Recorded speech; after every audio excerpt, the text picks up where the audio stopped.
vous propose dans le Nouveau Testament, encore maintenant, dans l'Évangile selon Matthieu. Matthieu, premier livre dans le Nouveau Testament.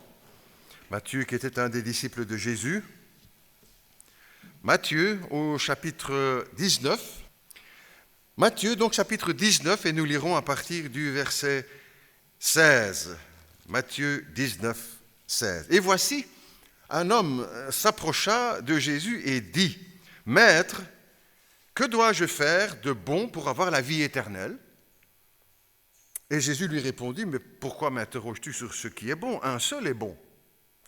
Si tu veux entrer dans la vie, observe les commandements. » « Lesquels, lui dit-il ? » Et Jésus répondit, « Tu ne commettras pas de meurtre, tu ne commettras pas d'adultère, tu ne commettras pas de vol, tu ne diras pas de faux témoignages, honore ton père et ta mère, et tu aimeras ton prochain comme toi-même. » Et le jeune homme lui dit, « Mais j'ai observé toutes ces choses, que me manque-t-il encore ?» Et Jésus lui dit, « Si tu veux être parfait, va, vends tout ce que tu possèdes, donne-le aux pauvres, et tu auras un trésor dans le ciel, puis viens et suis-moi. » Après avoir entendu ces paroles, le jeune homme s'en alla, tout triste, car il avait de grands biens. Et Jésus dit à ses disciples, « Je vous le dis en vérité, un riche entrera difficilement dans le royaume des cieux. Je vous le dis encore, il est plus facile à un chameau de passer par le trou d'une aiguille qu'à un riche d'entrer dans le royaume de Dieu. » Les disciples ayant entendu cela furent très étonnés et dirent, « Mais qui donc peut être sauvé ?» Et Jésus leur regarda et leur dit, « Aux hommes cela est impossible, mais à Dieu tout est possible. » Jusque-là, notre lecture, si vous le voulez bien. C'est un jeune homme qui vient à la rencontre de Jésus.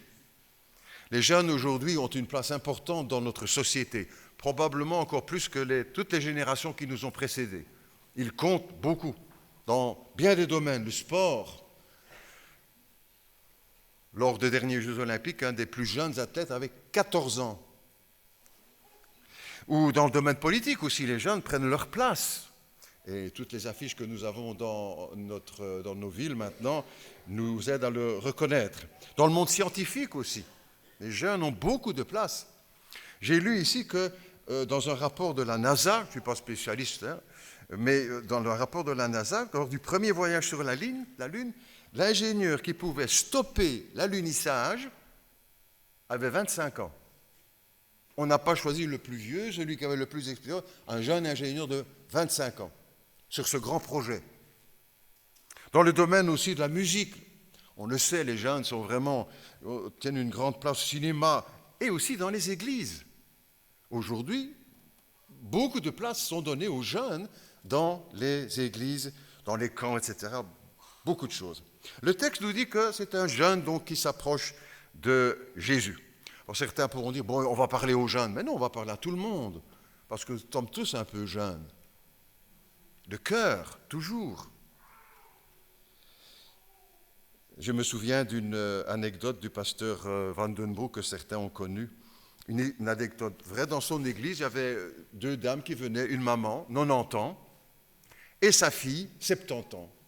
Elles sont venues pendant plusieurs dimanches, et puis un certain dimanche, la fille de 70 ans n'est plus là.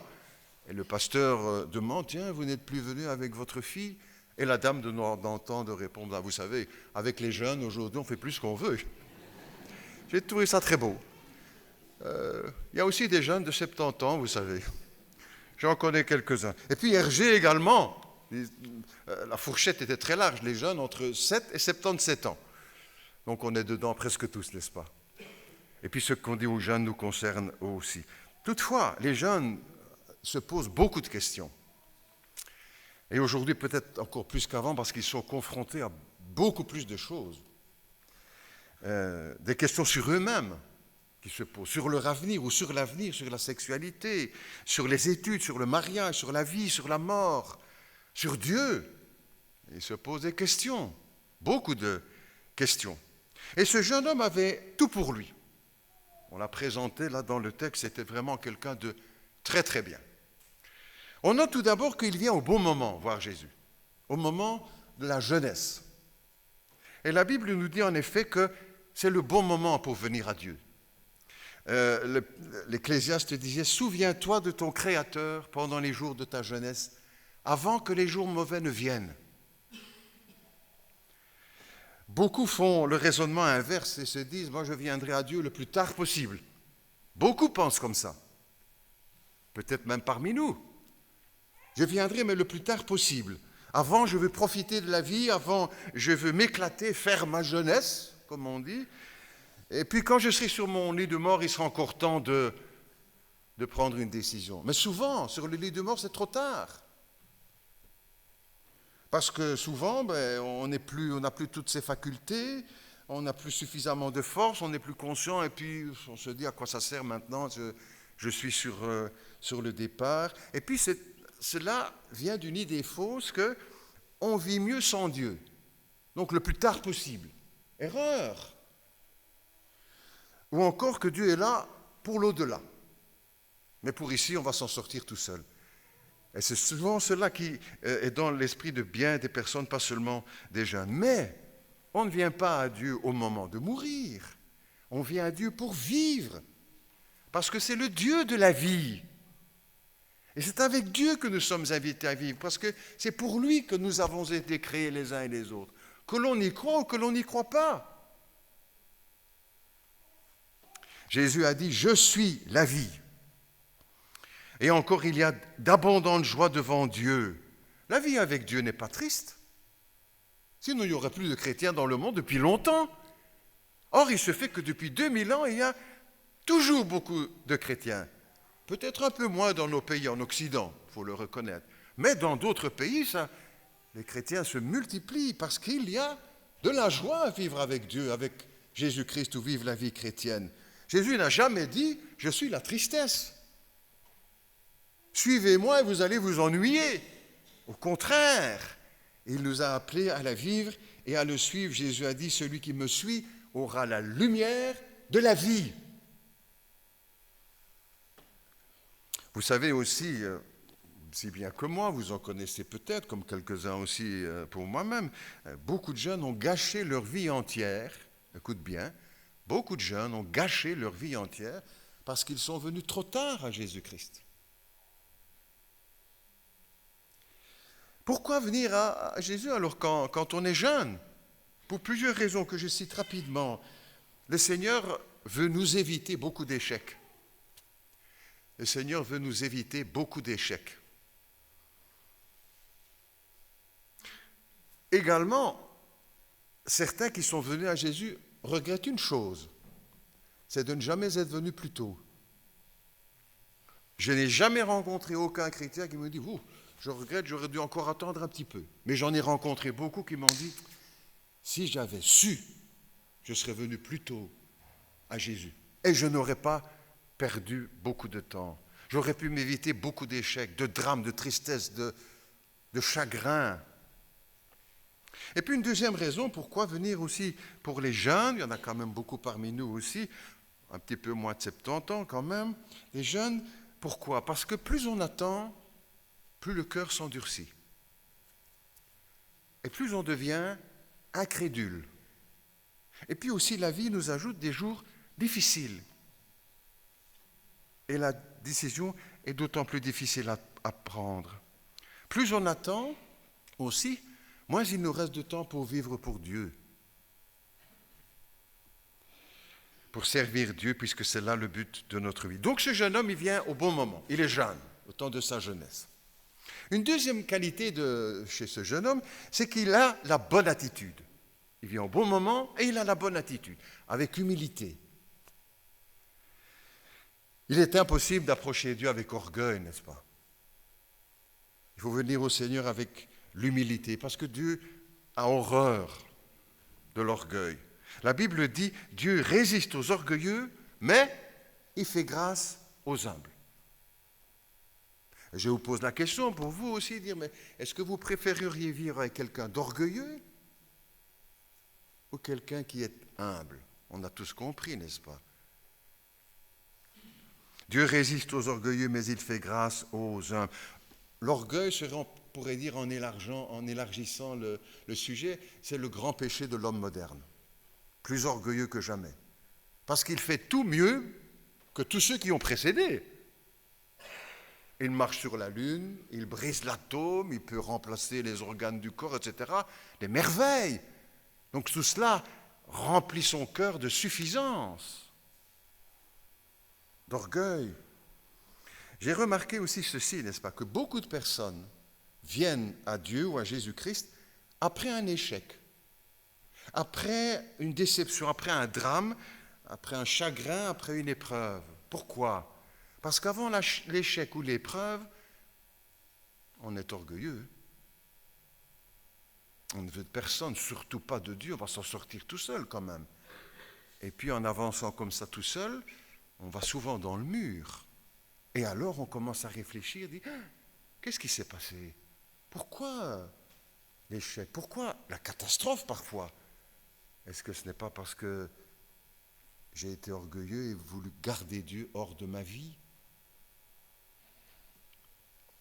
Il y a plusieurs années, des otages avaient été retenus au Liban, pour ceux qui se souviennent. Et parmi les otages qui avaient été retenus, un journaliste belge, Roger Hawke. Et quand il a été libéré, bien sûr, les journalistes sont venus lui poser beaucoup de questions. Il a fait une conférence de presse, entre autres, et il a dit ceci, écoute, j'avais fait preuve d'orgueil et de vanité. Notre société est bâtie là-dessus. Il est très difficile de combattre ces sentiments.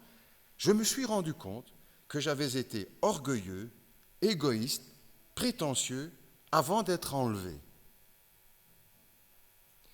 Et le journaliste qui l'interrogeait ajoute cette question, est-ce que vous regrettez les 319 jours que vous avez passés en captivité ?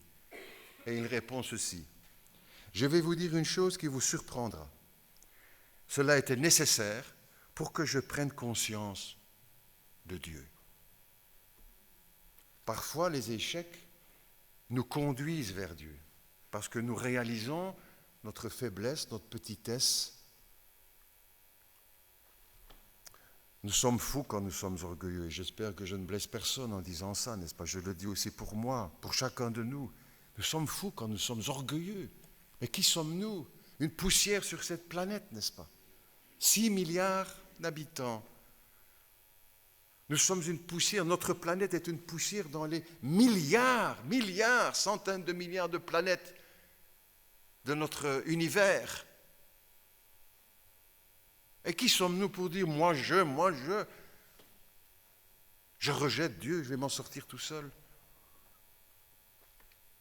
La Bible nous dit que l'orgueil précède la chute, mais que l'humilité précède la gloire. Et c'est un choix pour chacun de nous, jeunes ou moins jeunes. Jésus a dit, si vous ne devenez humbles comme des petits-enfants, vous n'entrerez pas dans le royaume de Dieu.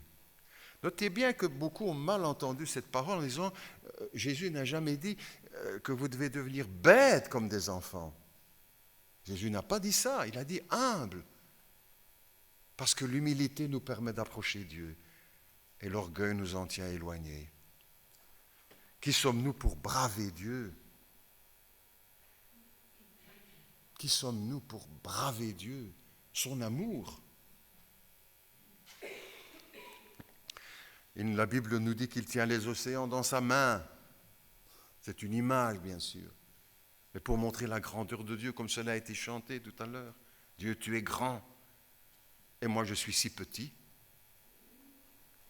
La Bible nous dit aussi que les cieux des cieux ne peuvent contenir Dieu. Et moi, je vais me dresser contre lui. La Bible dit encore que Dieu habite une lumière inaccessible. Ou encore que son intelligence est insondable. Ou encore que lui, il a le pouvoir de dire et la chose arrive. Que nous sommes sages quand nous sommes humbles. Pour nous approcher de Dieu, il faut cette humilité. Et elle devient une bénédiction, un bonheur pour celui qui a choisi ce chemin. Je pose la question pour chacun de nous. Pourquoi résister à Dieu ? Pourquoi résister à Dieu? Et il ne nous veut que du bien. Que du bien. Et tous ceux qui ont fait un jour ce choix peuvent en témoigner. Non pas que tout devenait merveilleux, sans problème, sans cinéma. Il y a une autre dimension à la vie. Ce jeune homme vient donc avec humilité, à bonne attitude, vers Jésus, et il l'appelle Maître. Maître. Et Jésus a dit à ses disciples, vous m'appelez le Maître et le Seigneur, et vous dites bien, car je le suis. Mais Jésus nous a dit aussi qu'on peut avoir un autre Dieu dans notre vie. Il a parlé du Dieu de Mammon, le Dieu de l'argent, qui peut être aussi le maître dans notre vie. Mais il y en a d'autres aussi, la sexualité, les jeux de hasard, la jalousie, la colère, le sport, la mode, etc., qui peuvent devenir des maîtres qui contrôlent notre vie. La Bible dit que nous sommes esclaves de ce qui a triomphé de nous. Même si nous ne sommes pas chrétiens. Nous sommes esclaves de ce qui a triomphé de nous. Le péché est un maître redoutable. Il prend la direction de notre vie sans parfois que nous nous en rendions compte. On dit, je vis ma vie. Et pour finir, qui commande, qui est le maître? Le péché, le mal. On est des braves gens quand même. Hein. Je suis sûr qu'à Charleroi, il n'y a que des braves gens. Mais, un jour, il prend la place, il domine notre vie. Un jour, il est le maître. Et beaucoup de personnes ont le péché pour maître sans s'en rendre compte. Et c'est pourquoi parfois il est bon de venir dans une église où on parle encore du péché. Il y a des églises où on ne parle plus de ce mot, on n'emploie plus. Et pourtant c'est une réalité, n'est-ce pas? Ce n'est pas une notion chrétienne, le péché. Vous ouvrez le journal, vous écoutez la radio, la télévision, etc., l'information, et on est bombardé de ce mal qui remplit le monde. Jésus a dit, si le Fils de Dieu vous rend libre, vous serez réellement libre. Beaucoup d'hommes, je viens de dire, ont le péché pour mettre sans s'en rendre compte, comme s'ils sont devenus aveugles. C'est ce que Jésus a dit aussi. Ils ont des yeux et ne voient pas. Ils ont des oreilles et n'entendent pas. Jésus est le seul maître qui peut vraiment nous rendre libres. Et c'est aussi le vécu et l'expérience de millions de chrétiens de par le monde, qui pendant tout un temps dans leur vie ont été liés par ceci ou par cela, et qui sont en venant à Jésus-Christ, qui ont été libérés. Le bonheur d'être libre, libre du péché, libre de la haine, libre du mensonge, libre de l'adultère, libre du vol, de la pornographie, de l'occultisme, de la drogue, libre.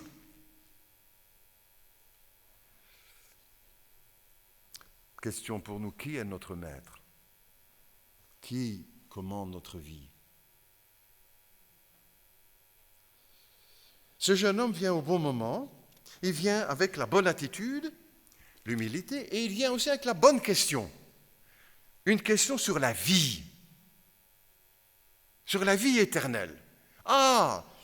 Beau sujet. La Bible ne parle pas seulement du péché et de la repentance et du jeûne, elle parle de la vie. Et c'est l'un des mots que Jésus a le plus utilisé dans son enseignement, la vie. Ce jeune homme vient poser une question sur la vie éternelle. On pourrait dire peut-être une question métaphysique ou spirituelle ou existentielle. Enfin, il y a une charge là derrière dans la vie éternelle. Quoi? Qu'est-ce qu'il faut que je fasse?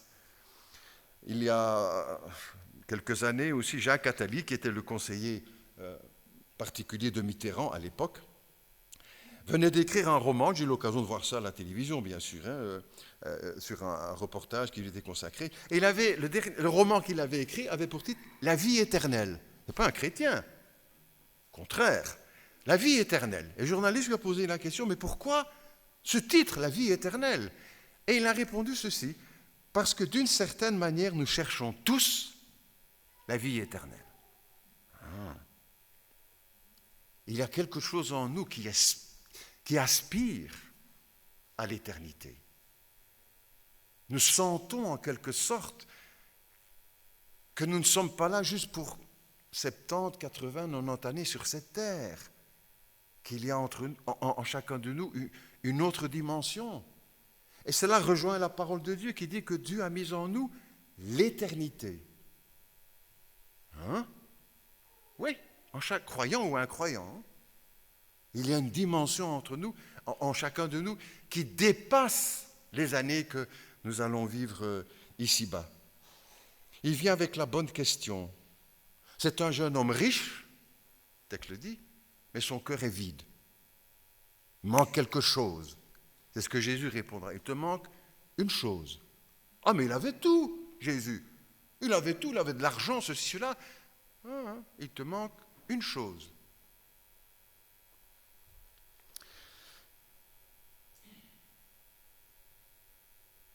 Parfois, ceux et celles dans notre société qui sont comblés de biens, de richesses, célébrités, etc., tous de gloire, parfois beaucoup d'entre eux manquent de l'essentiel. J'ai lu aussi un interview de Elton John, qui faisait aussi un genre de conférence de presse et qui semblait, on avait pensé ça, qui semblait annoncer un changement dans sa vie. Et il a dit ceci: j'ai été pourri, gâté, égoïste et totalement malheureux. Je compensais le vide spirituel de mon existence en me jetant dans l'acquisition de biens matériels et de la consommation d'alcool et de drogue. Riche, célèbre, la gloire, mais vide. Totalement malheureux. Oh, comme un peu ce jeune homme. Il a tout, mais il lui manque l'essentiel. L'homme est différent de l'animal. Aujourd'hui, on essaie de faire croire que c'est la même chose, il n'y a pas de différence, que l'homme est un singe amélioré, évolué, mais c'est bien difficile à croire. L'homme a été créé à l'image de Dieu, et il y a en chacun de nous une dimension de Dieu. Qu'on l'accepte ou qu'on ne l'accepte pas, qu'on le reconnaisse ou qu'on ne le reconnaisse pas. Une dimension spirituelle, celle de l'esprit, qui fait que nous avons tous besoin d'une relation avec Dieu. Pas seulement avec les choses et les bibelots de la vie, très bien, pas de problème, mais ce n'est pas ça qui va remplir notre cœur. Et ce jeune homme a tout, mais il y a quand même quelque chose qui lui manque. Comme beaucoup aujourd'hui. Aujourd'hui, une certaine science veut nous faire croire que pour finir, il n'y a pas tellement de différence entre l'homme et l'animal, il n'y en a pas du tout. C'est une grave erreur et comme un mensonge, n'est-ce pas? Et je prie souvent pour qu'un jour tout ça soit reconnu, dénoncé par, je vais dire, un grand homme de science, que c'est une fable, qu'on nous a trompés. L'homme n'est pas un animal, n'est-ce pas? Il est créé à l'image de Dieu. Les animaux ont de l'importance aussi, je ne sais pas ce que cela veut dire, mais pendant quelques années, nous avons eu à la maison un chat, on veut quelques-uns d'ailleurs. On l'avait trouvé, donc on l'avait appelé Eureka. Ça veut dire j'ai trouvé. Chaque jour, il avait sa nourriture, il avait un panier bien propre dans la cave près de la chaudière. Tous les jours, il avait son lot de caresses, de câlins. Il avait un coussin dans la pièce avec une chaise spéciale pour lui. Il pouvait entrer, sortir, il allait voir les garçons, c'était une femelle. On lui donnait la pilule. On ne l'avait pas châtré, castré. Non, on est moderne, hein, on n'est pas des sauvages. On lui donnait la pilule, et il est au paradis. Hein. Il n'a jamais rien demandé de plus. Mais l'homme ne peut pas se contenter de cela. C'est Antoine de Saint-Exupéry qui disait ceci, qui a écrit Le Petit Prince, je paraphrase un peu en modernisant. L'homme ne peut se contenter de boîtes de coca, de feuilletons TV, de GSM, d'Internet, de courses de chevaux, de pronostics, de smartphones, de tableaux et de tableaux d'écho de la bourse. Il y a quelque chose d'autre en nous, n'est-ce pas? En chacun de vous, qui que nous soyons. Pour le dire en cours, nous avons besoin de Dieu, de l'amour de Dieu, de son pardon, de sa présence. L'abeille ne peut pas vivre sans les fleurs, et l'homme ne peut pas vivre sans Dieu. La fleur ne peut pas vivre sans soleil, l'homme ne peut pas vivre sans Dieu. Les arbres ne peuvent pas vivre sans lumière, nous ne pouvons pas vivre sans Dieu. Nous nous trompons, ou on nous trompe quand on dit, bon, c'est pas nécessaire, on peut très bien vivre sans. Ce jeune homme sent qu'il lui manque quelque chose. Il vient au bon moment, il vient avec la bonne question, il vient avec la bonne attitude, il vient à la bonne adresse. Ah, c'est quoi la bonne adresse quand on nous pose... c'est quoi la bonne adresse c'est où que je dois aller? À l'église, à la mosquée, au temple, à la synagogue? C'est où la bonne adresse? C'est les catholiques, c'est les protestants, c'est les orthodoxes? C'est où la bonne adresse? C'est à Jérusalem? C'est à Rome? À la Mecque? À Katmandou? La bonne adresse, c'est la personne de Jésus-Christ. La bonne adresse, c'est la personne de Jésus-Christ. Pas la religion, hein? On ne parle pas ce mot-là, vous voyez bien. Pas la religion. La religion ne peut rien arranger, au contraire, souvent elle complique. Mais la personne du Christ vivant, c'est là que nous devons aller. Dire, pasteur, on peut quand même bien, si on vient dans une église, ben c'est bien, mais c'est n'est qu'une partie du chemin. Là où nous devons venir, c'est à la personne de Jésus-Christ. Le Jésus de la Bible, pas n'importe quel Jésus que l'on invente ou que... Non, le Jésus de la Bible qui a été annoncé par les prophètes, qui est né miraculeusement d'une jeune fille vierge appelée Marie, qui a accompli des guérisons, des miracles, qui a parlé comme aucun homme n'a parlé. Jésus, qui est mort à la croix pour nos péchés, qui est ressuscité, qui a été vu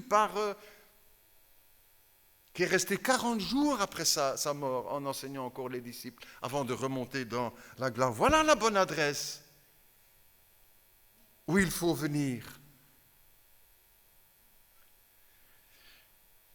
Ce jeune homme vient à la bonne adresse, il vient auprès de Jésus.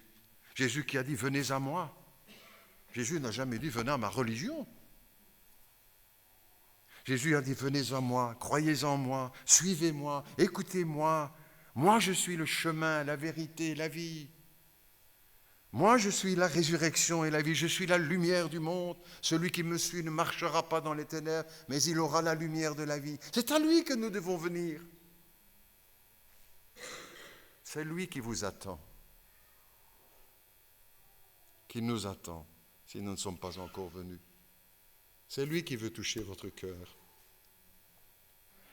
qui veut pardonner vos péchés, qui veut vous donner la vie éternelle, qui veut vous remplir de son amour. C'est lui la bonne adresse.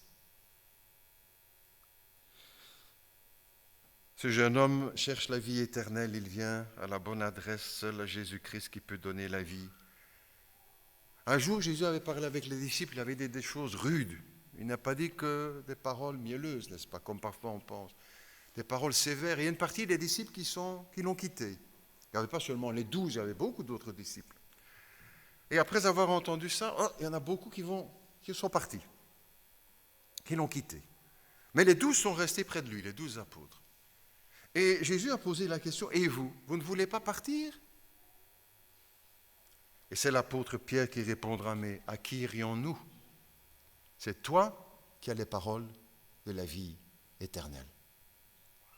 C'est ça la bonne adresse. C'est Jésus-Christ, la personne du Seigneur. Ensuite encore, ce jeune homme a la bonne conduite. Oh, toutes les églises auraient été heureuses de l'avoir comme membre. Il respecte les 10 commandements, il les connaît, il les pratique. Aujourd'hui, beaucoup de jeunes ne connaissent plus les commandements. Et pas seulement des jeunes. Les chanteurs Pascal Obispo et Elie Chouraki, il y a quelques années, ont mis en scène un spectacle, les 10 commandements. Je ne sais pas si c'est parce qu'ils aimaient bien les 10 commandements ou parce que ça pouvait faire de l'argent.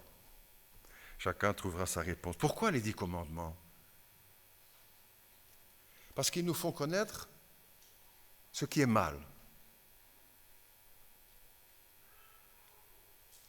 Les 10 commandements nous apprennent ce qu'est le péché. Aujourd'hui, ce mot-là, comme j'ai dit là peut-être tout à l'heure aussi, presque plus personne ne l'entend. Dans beaucoup d'églises même, on n'ose plus prononcer ce mot. C'est comme le mot maudit. Et pourtant, il est là autour de nous, il est dans nos vies, dans ma vie. C'est notre ennemi, c'est le grand ennemi de la vie, le grand ennemi de l'amour, le grand ennemi du couple, du bonheur, le péché, le grand ennemi de la joie, de la famille, de la société, de la paix. Ce jeune homme a une bonne morale, une bonne conduite. Mais la morale ne procure pas le bonheur. Et certains même ont une très belle vie, sont, comme j'ai dit tout à l'heure, parmi les braves gens. J'en suis persuadé.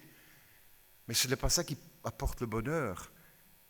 C'est dans le Christ et en Jésus que nous trouverons le bonheur. Quand nous essayons de suivre les 10 commandements, on n'y arrive pas. Personne, sauf le Christ. Et parfois, cela nous pose bien des problèmes, on n'arrive pas, on culpabilise, etc. C'est en Jésus-Christ que nous trouverons vraiment le bonheur et l'épanouissement dans notre vie. Le christianisme, ce n'est pas les 10 commandements, si ça fait partie aussi, mais le christianisme, c'est le Christ. Et alors avec lui dans nos vies, nous pouvons alors marcher dans la lumière de ses commandements. Les commandements ne peuvent pas changer les cœurs de notre qui sont en nous, qui est en nous, le cœur qui est en nous. Mais le Christ, oui, transformer notre cœur. Il vient au bon moment, ce jeune homme a la bonne personne, il a la bonne attitude, il pose la bonne question et il va recevoir la bonne réponse. Jésus lui dit, va, vends tout ce que tu as, donne-le aux pauvres et viens, suis-moi.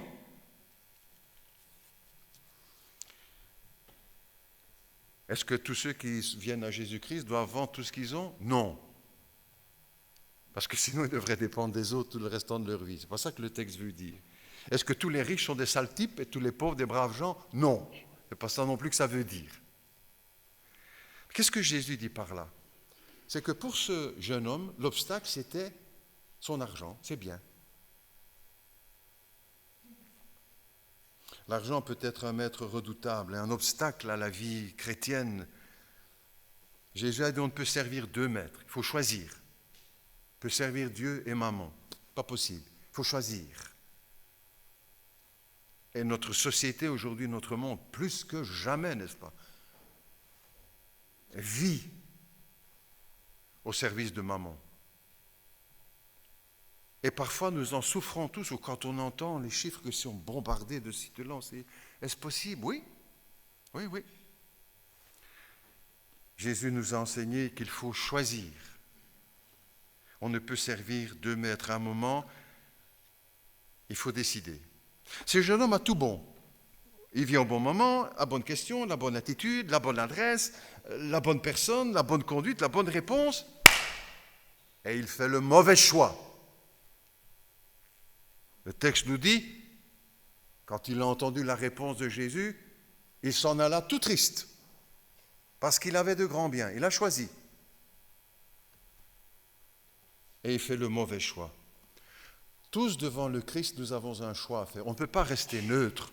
On ne se trouve peut-être pas dans la situation exacte de ce jeune homme, pas nécessairement. Mais tous nous sommes devant un choix face à Jésus-Christ. On ne peut pas rester neutre. On ne peut pas simplement dire, oui, c'est bien, mais ce n'est pas pour moi, par exemple, ou moi, je ne le sens pas. On comprend tout cela. Mais on ne peut pas rester neutre. On l'a vu aussi, d'autres exemples bien tristes pendant la guerre. Toutes les nations qui voulaient rester neutres, ça ne s'est pas passé comme elles le voulaient. Même chose aussi pour nous, on ne peut pas rester neutre. Comment rester neutre devant la croix et devant le Christ qui meurt pour nos péchés? Ce n'est pas un accident, la vie du Christ, sa mort sur la croix. C'est le dessein de Dieu. Et lui-même, Jésus, l'a dit plusieurs fois, les prophètes l'avaient annoncé avec force de détail comment les choses allaient se passer, qu'il allait avoir, qu'il allait être transpercé, les soldats qui allaient vendre ses vêtements, etc., et jouer au dé, etc., etc. Tout était annoncé. Et lui-même a dit plusieurs fois à ses disciples, nous montons à Jérusalem. Et là, je vais être crucifié. Et 3 jours après, je ressusciterai. Ce n'est pas un accident, c'était comment rester neutre devant la croix de Jésus-Christ, devant son amour. Comment rester neutre devant le Christ ressuscité, vivant, qui nous appelle. Il souffrait là-bas à la croix pour nos fautes. La Bible dit, le prophète Ésaïe, entre autres, le châtiment que nous méritions pour nos péchés est tombé sur lui. Et c'est par ses meurtrissures, sa mort, ses souffrances que nous sommes sauvés. Comment rester neutre devant l'amour de Christ pour nous, ses souffrances et ses paroles de vie? Quel choix allons-nous faire? Chacun choisit pour lui-même. Beaucoup ont déjà fait le choix parmi nous et parmi ceux qui suivront le culte aussi au travers des enregistrements ou sur Internet. Et aussi, chacun de nous, nous sommes appelés à prendre une décision. Tu dirais, pasteur, moi je ne suis pas venu pour ça, je suis venu pour voir. Bien, mais vous savez, au temps du Christ, beaucoup sont venus pour voir Jésus, voulaient le voir, voulaient l'écouter. Et puis au moment où il parlait, il les a appelés. Et quand ils sont partis le matin de la maison, ils ne s'étaient pas préparés pour ça. Mais sur leur chemin, le Seigneur les rencontre ou vient pour les appeler, toi. Peut-être à nous ce matin. La vie chrétienne, elle commence avec une décision, avec un choix pour le Christ. Elle ne commence pas avec le baptême, elle commence avec le choix de notre cœur. Qu'est-ce que je fais de Jésus-Christ? Et peut-être pour chacun de nous aujourd'hui, qui venons pour la première fois ou qui entendons ces choses, ou qui les réentendons après peut-être que c'est aujourd'hui, pour vous, pour toi, le moment de décider. Le secret de notre cœur, on ne fait pas du cinéma, c'est du show, en disant mais qui veut en avant? Non, non, c'est dans le cœur que ça se décide. Et c'est le cœur qui répond, votre cœur. Et c'est là que Dieu veut faire sa demeure, en vous. Dieu n'habite pas dans les églises, il habite dans le cœur de ceux qui l'ont accueilli. C'est là la vraie maison de Dieu, notre cœur à tous. Mais il ne force pas. Il ne force pas la porte de votre vie, de votre âme. Il attend que nous lui ouvrions. Ouvrez-lui ce matin si vous ne l'avez jamais fait encore. Prions ensemble. Notre Dieu, notre Père, nous te remercions pour ta parole, pour Jésus-Christ, pour l'Évangile, pour ce rendez-vous, pour toutes les personnes qui sont venues. Tous ceux, toutes celles qui ont déjà pris une décision pour Jésus-Christ. Merci, merci Père Céleste, pour ceux qui sont venus aussi aujourd'hui et qui ont entendu. Merci parce que tu veux aussi les attirer à toi, comme tu l'as fait pour nous un jour. Te prions que ce matin, personne ne résiste, ne durcisse son cœur, n'endurcisse son cœur, mais au contraire s'ouvre à la grâce de Dieu, au pardon, à Jésus, pour une nouvelle vie, une nouvelle dimension, celle de Dieu en nous. Nous prions, Père Céleste, pour que ainsi les cœurs puissent être touchés ce matin. Peut-être quelqu'un qui dit dans son cœur, et si les paroles que je prononce vous conviennent, vous pouvez aussi les redire dans votre cœur. Silencieusement, intérieurement, mais avec sérieux. Seigneur, je m'approche de toi ce matin, à petits pas. Je te demande pardon pour mes fautes. Je reconnais que j'ai fait des choses que je regrette, que je n'aurais jamais dû faire. Je te demande pardon. Je vais être libéré de ce poids sur mon cœur, sur mon âme, sur ma conscience. Je te demande pardon. Je crois que tu es mort à la croix pour mes péchés, que tu as porté le châtiment que je mérite.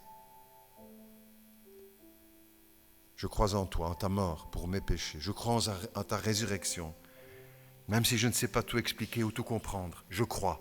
De toute façon, il faut faire un choix. Je te prie de m'accueillir, de pardonner mes péchés. Je veux changer de vie. Et moi-même, je n'y arrive pas. Par moi-même, je n'y arrive pas. Mais en me confiant en toi, en ta grâce, alors, je peux y arriver. Aujourd'hui, j'accueille le Seigneur dans ma vie, le Christ vivant, le Sauveur, le Seigneur. Je lui ouvre mon cœur, ma maison, mon âme. Et à partir de ce jour, je vais vivre avec lui et pour lui, puisque c'est là le but de ma vie, ma raison d'être, ce pourquoi Dieu nous a créés, pour vivre en communion avec lui, dans son amour. Père Céleste, nous te prions pour que ton œuvre se fasse dans les cœurs. Tu ne forces personne, tu nous appelles et tu nous invites. Permets que ce matin, parmi nous ou parmi ceux qui suivront le culte sur Internet ou sur les enregistrements, qu'ils puissent aussi prendre une décision. Là où ils sont, là où tu nous appelles, que ton œuvre s'accomplisse en chacun de nous. Pour ceux aussi qui ont déjà pris cette décision, qu'ils soient encouragés, confortés, d'avoir fait le bon choix. Pas comme ce jeune homme, qui avec toutes les qualités qu'il avait, et devant la parole du Christ, ne manque une chose, refuse et s'en va, tout triste. Que personne, Seigneur, parmi nous, ne s'en aille, tout triste, en rejetant l'appel de Jésus. Viens, viens, suis-moi, fais-moi confiance. Te prions, au nom de Jésus. Amen.